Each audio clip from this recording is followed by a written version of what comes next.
Hello and welcome to part 7 of my crystal collection video series.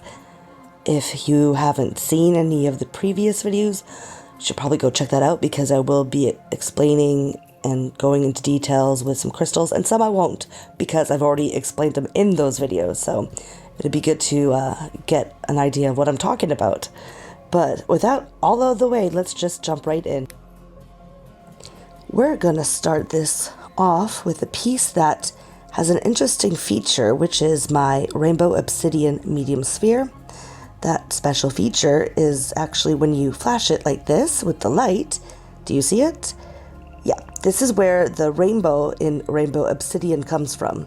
So what exactly is obsidian? Well, it's glass. Volcanic glass, to be precise. A mixture of cryptocrystalline grains of silica minerals. Obsidian is formed in the latest stage of volcanic eruptions. The silica left over after most of the other elements and water have been used up are ejected, flow out, and rapidly chilled by surface temperatures. Unfortunately, obsidian can be recreated by man.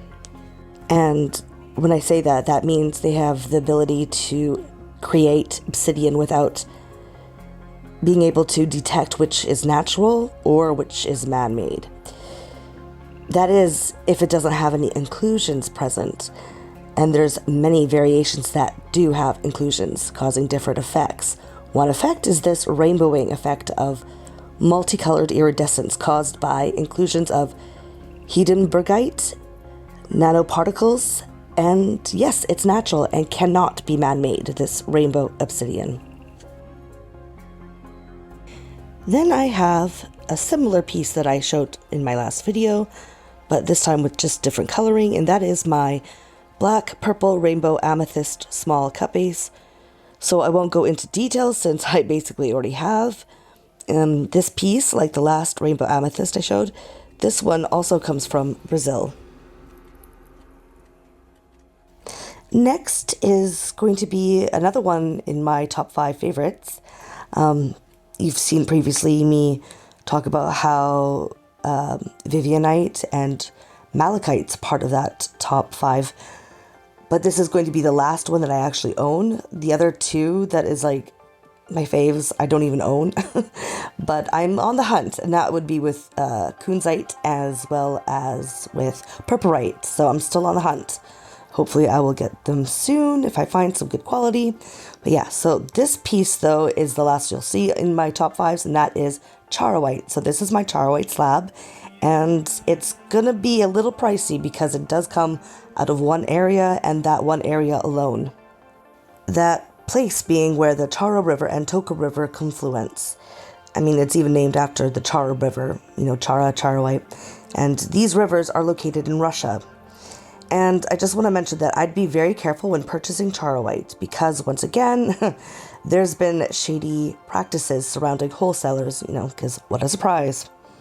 And actually, this includes some of the lepidolite and quartz carvings as well, where I know of 2 incidences where some places have taken just the carving waste, which is like, just dust and little small pieces of waste from the carving, right, when they're carving something. And what they do is they take that and they put it in a bucket of resin and mix it up. Then they will just take a regular rock, sometimes even just cement, and carve it round, then dunk it into the resin, smooth out any excess, and dry it. And then they'll try and pass it off as a crystal sphere when it's just a resin-coated cement and not worth a damn. So yeah, and they will try to sell it to you at that same price as if it was fully a crystal. So yeah, buyer beware. My suggestion for Charoite is to try and find a seller that specializes in Charoite and is local to the said area. It's what I did. This piece, along with my Zeronite, actually comes from a small lapidary shop in Lithuania, run by one guy. and he gets his pieces straight from the mines and carves everything himself, specializing only in Russian material.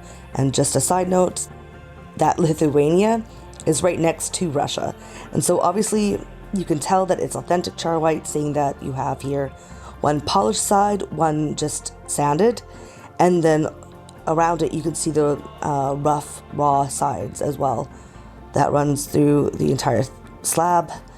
Anyways, so super unique. Char white is just super interesting. You see all these crazy swirls and patterns. This is something that's very distinctive to char white. You don't see this with any other crystal that I know of. And it even has areas of chatoyancy, which is like the silky sheen that you can see like right here. All right, so next piece is an interesting one as well, and that is my Atlantisite medium sphere.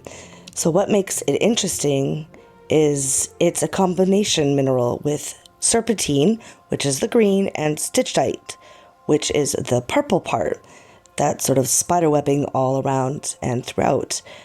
Parts of the stitchite here even has some of that chatoyancy effect, which I've previously mentioned.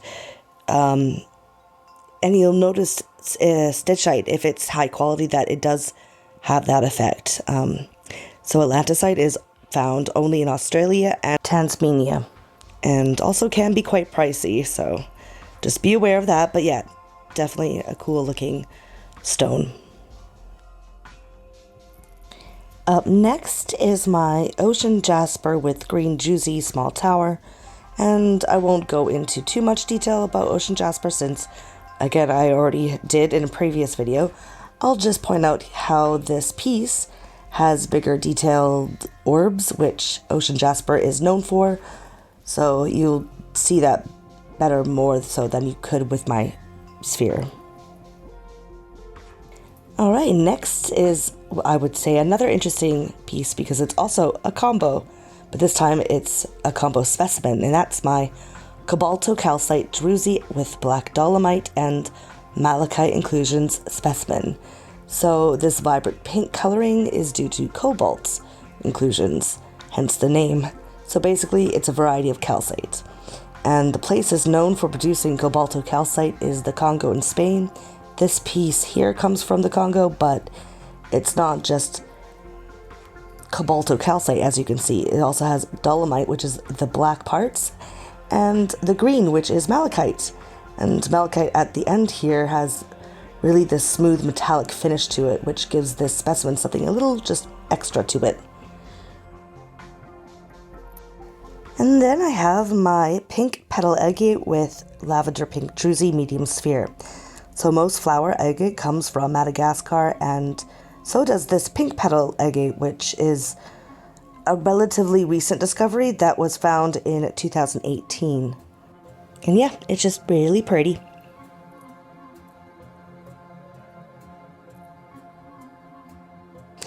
Now moving on, and also keeping with the pink theme, I guess, I have here my agate with pink druzy mini cut base from Brazil. So yeah, just some mini thing, but very sugary. Sugary being the druzy.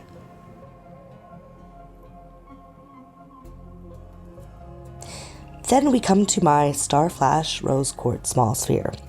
So you've probably heard of rose quartz. It's pretty common. It comes in this blush pink color, based off of the different inclusions causing this pink hue.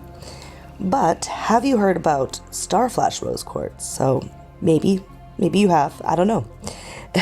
Well, what it is, it's an effect that very specific crystals can have, depending on their structural growth, as well as how one decides to carve this certain piece. So in regards to some rose quartz, if cut, carved, and polished in a particular way, you get a literal star flash of either a 6, 8, or 12 pointed star, like this piece boasting a 6-pointed star. This term is known as asterism. So it's not just rose quartz that can sometimes have this star flash capability. Some sapphires and garnets can as well. But back to rose quartz. So this rose quartz comes from Brazil, and Brazilian rose quartz tend to have the better color hue when it comes to the rose quartz. Very gemmy and juicy, and it actually reminds me of like a fresh glass of pink lemonade, like just the color.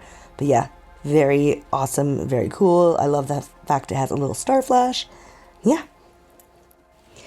Next piece is going to be something a little different from what I've shown you so far up to this point, and that is my ammonite fossil half. Obviously, the difference between this and everything else is the fact that this is a fossil. So ammonite fossils are shells from extinct cephalopods from the Jurassic and Cretaceous periods, which is about 65 million to 240 million years ago. And they're found all over the world. There is a rare variation of these that are called ammolites, not ammonites, but ammolites, where a mineralization process occurred, causing an iridescent effect. And there's only one place in the world that this has happened where they found these, and that is actually in southern Alberta, Canada. So actually, if you don't know, that's close to where I am at. I am Canadian, and in fact, my small city, there's a mineral crystal shop that's family owned by a family with licensing permits to mine that particular area for ammolites. And there's only a handful of people who can. It's illegal for anyone else to try to mine and sell ammolite because of their rarity. And I don't know, maybe one day I'll buy a specimen from them, but ammolites are expensive. So for right now, I'm just happy to have my ammonite piece.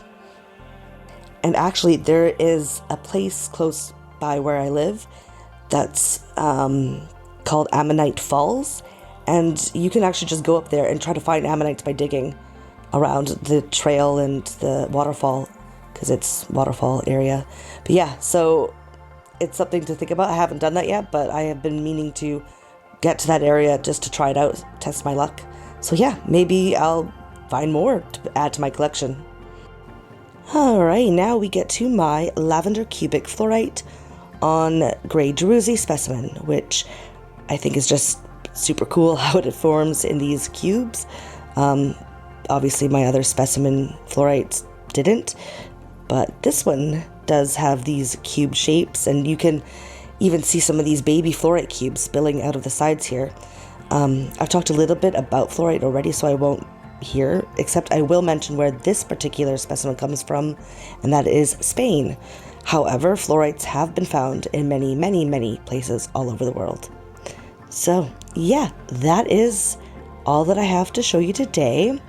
Make sure to check back to see when my next video will be coming out, which again will be soon.